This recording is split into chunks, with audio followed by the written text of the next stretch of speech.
Hello student, स्वागत है आप सभी लोगों का फार्मा फैक्ट विद एम के यूट्यूब चैनल पर। स्टूडेंट, इस वीडियो में हम आज बात करेंगे यूपी एनएचएम फार्मासिस्ट का जो एग्जाम हुआ है 29 को, उनके एमसीक्यूज के बारे में। मतलब हम आज पेपर को डिस्कस करेंगे कि किस तरीके के एमसीक्यूज आए थे जो कि मेमोरी बेस्ड होने वाले हैं। एक्चुअली यह एमसीक्यूज आप सभी लोगों से ही पूछे हैं कम्युनिटी पोस्ट करके, तो स्टूडेंट ने ही हमें ये एमसीक्यूज बताए हैं। तो चलिए आज इनका आंसर्स हम डिस्क्लोज करते हैं, ये आंसर्स के बारे में, एमसीक्यूज के बारे में आज चर्चा करते हैं। ये शुरू करते ज्यादा टाइम बर्बाद न करते आप सभी लोगों का। स्टूडेंट, पहला क्वेश्चन हमें बताया गया था कि 1 pint is equal to 100 ml। इसका राइट आंसर है 500 ml। इसका राइट आंसर होता है स्टूडेंट, आपका ऑप्शन में आया होगा वहां पर। स्टूडेंट, दूसरा क्वेश्चन आप देख सकते हैं, who is the CEO of Twitter in 2006 में ट्विटर के सीईओ कौन थे? तो इसका आंसर था जैक डॉर्सी, इसका राइट आंसर था। तीसरा क्वेश्चन आप देख सकते हैं, how much volume of size 2 capsules.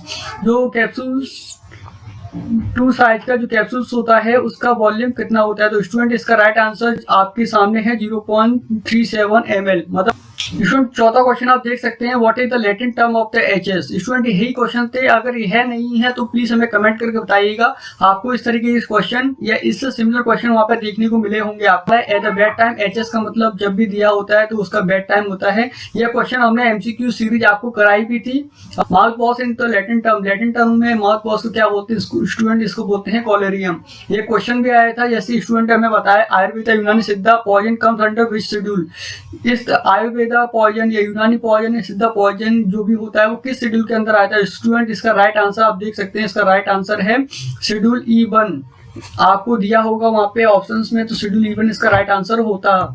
Student, अब हम बात करते हैं क्वेश्चन नंबर 7 की। 30 डिग्री इन फ़ारेनहाइट, 30 डिग्री को फ़ारेनहाइट में कन्वर्ट करेंगे तो कितना होता? तो स्टूडेंट इसका राइट आंसर 86 फ़ारेनहाइट होता। क्वेश्चन आप कहते जो आया था आपके पेपर में, किसी सिलेंडर का सरफेस एरिया 708, मतलब सिमिलर इसी तरीके से वॉल्यूम वैल्यू वहां पर दी गई होगी, और हाइट है तो 40 सेंटीमीटर, तो उसका वॉल्यूम ज्ञात करना था। तो आपको मतलब सिलेंडर का वॉल्यूम निकालना, तो सिलेंडर के वॉल्यूम के लिए जो फॉर्मूला होता है वो होता है student pi R square H। जब आप इस फॉर्मूला में इन वैल्यू को रखते हैं तो आपका आंसर सिमिलर इसके पास आता है 2189 समथिंग। बात करें sugar coated tablet disintegration time, sugar coated tablet का डिसइंटीग्रेशन टाइम कितना होता है? 15 मिनट होता है। ये क्वेश्चन वहां पे आया था। और computer system is performed in the many task, computer system perform कर सकता है मेनी टास्क, उसको क्या बोलते हैं? वर्सेटाइल। तो computer versatile system, computer is a versatile system is perform the many task. तो आपका राइट आंसर वहां पे वर्सेटाइल होने वाला था। आगे क्वेश्चन नंबर 11 का हमें क्लियर नहीं हो पाया कि किस तरीके का क्वेश्चन था। सीपीयू मेमोरी यूनिट क्या होती है? अगर स्टूडेंट इसका आपको अगर आंसर राइट पता है तो प्लीज कमेंट कीजिएगा यहाँ पर, कि बहुत लोगों को हेल्प हो सके कि एक्चुअली उसका राइट आंसर क्या था। House water light food and comes with society, अगर ये चीजें नेसेसरी होती है तो कौन सी सोसाइटी के अंदर आती, तो आपको वहां पर बताना था। इसका राइट आंसर है इकोनॉमिकल सोसाइटी के अंदर ये चीजें आती हैं। आगे बात करते हैं क्वेश्चन नंबर 13 की। इपेक इच आईपेक, जो फार्माकोनोसी से यह क्वेश्चन रहने वाला था आप सभी लोगों का।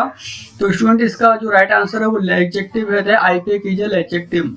आगे क्वेश्चन नंबर 14 के बारे में बात करते हैं, जो आया था आपका किलर क्लियरिंग टेस्ट किसके लिए किया जाता है? इसका राइट आंसर है ग्लाइकोसाइड, ग्लाइकोसाइड के किलर क्लियरिंग टेस्ट किया जाता है। क्वेश्चन नंबर 15 की बात करते हैं, which substance precipitate the protein, कौन सा सब्सटेंस प्रेसिपिटेट कर देता प्रोटीन का? उसको हम बोलते हैं एस्ट्रोजन। 15% की छूट पर किसी वस्तु को 850 में बेच दिया जाता है तो उसका अंकित मूल्य कितना होता है? तो इसका राइट आंसर रहने वाला है स्टूडेंट 1000 रुपीज। मैन्युफैक्चरिंग में क्या यूज नहीं करते? इसी तरीके का कोई एक क्वेश्चन था आपके में, तो उसका राइट आंसर है सिल्का जेल। सिल्का जेल को हम कैप्सूल मैन्युफैक्चरिंग में नहीं यूज करते। सिल्का जेल जब भी यूज होता है तो स्टूडेंट ये मॉइस्चर को क्या करता है? ऑब्जर्व करता है सराउंडिंग इन्वायरमेंट से, तो इसके लिए हम पैकेजिंग में सिल्का जेल को यूज कर सकते हैं पर मैन्युफैक्चरिंग में यूज नहीं करते हैं। क्वेश्चन नंबर 18 की बात करते हैं, dry heat sterilization what major, dry heat sterilization में हम क्या मेजर करते हैं? यह भी क्वेश्चन आपके में आया था। टेम्परेचर एंड टाइम इसका राइट आंसर है। आगे हम बात करते हैं क्वेश्चन नंबर 19 के बारे में। खेड़ा आंदोलन बाय द महात्मा गांधी, खेड़ा आंदोलन किस सन में हुआ था महात्मा गांधी के? तो आपका राइट ऑप्शन वहां था स्टूडेंट 1918, मतलब 1918 में वहां पे खेड़ा आंदोलन आपका स्टार्ट हुआ था। महात्मा गांधी के उपलक्ष्य में ही एक आंदोलन हुआ था स्टूडेंट। आगे क्वेश्चन नंबर 20 के बारे में बात करते हैं। प्रेसिपिटेट या प्रिस्क्रिप्शन रिटन बाई, है भी क्वेश्चन आपका आया था, prescription written by medical practitioner. YouTube question के बारे में बात करते हैं। Mass sterilization what is measure. Mass sterilization में हम क्या मेजर करते हैं, स्टीम अंडर प्रेशर, जिसको मेजर करते हैं। क्वेश्चन नंबर 23 के बारे में बात करते हैं। Go to previous excel sheet, what is the short key. इसकी शॉर्ट की क्या होती है स्टूडेंट, इसका राइट आंसर था शिफ्ट प्लस टैब। यह है इसकी शॉर्ट की होती है जो कि हम एमएस एक्सेल में यूज करते हैं। Which substance kill the bacteria known as bactericidal. तो स्टूडेंट यह क्वेश्चन आपके एग्जाम में आए थे, जो हमें स्टूडेंट ने कमेंट करके बताया है।